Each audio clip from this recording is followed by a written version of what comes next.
Welcome back mga kabayan! Nagbabalik po muli ang inyong lingkod upang magbigay sa inyo ng mga bago at nagbabagang mga balita.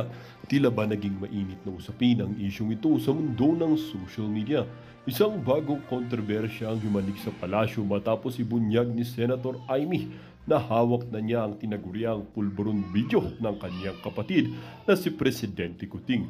Ang video na ito ay umano'y naglalaman ng mga sensitibong detalye na maaari magpabagsak sa kasalukuyang administrasyon. Ayon sa mga ulat, ang pulburon video ay nagpapakita ng mga aksyon ni Presidente Kuting na maaaring magdulot ng iskandalo hindi lamang sa kanyang pamilya kundi pati na rin sa kanyang posisyon bilang pinuno ng bansa. Ang asawa ni Presidente Kuting na si Lizata Smugs na kilala bilang isang makapangyarihang unang ginang ay posibleng mawalan ng kanyang impluensya at kapangyarihan sa palasyo dahil sa naturang video.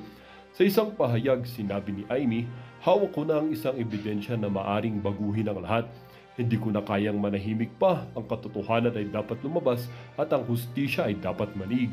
Marami ang naagulat sa mga revelasyong ito at inaasahang magkakaroon ng malawakang epekto sa politika ng bansa.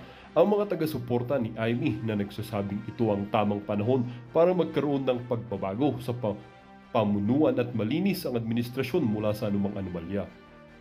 Samantala, ang kapo ni Presidente Kuting at ni Lizata Smugs ay naglabas ng kanilang sariling pahayag kung saan sinabi nilang ito ay isang taktika lamang upang sirain ang aming reputasyon. Ang katotohanan ay lalabas at mapapatunayan namin ang aming kawalang kasalaan.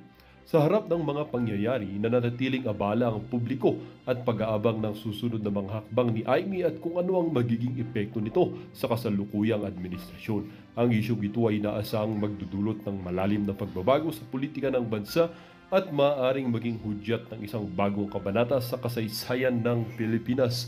Well, para nga sa buong impormasyon ay panoorin na lamang ang buong video at kung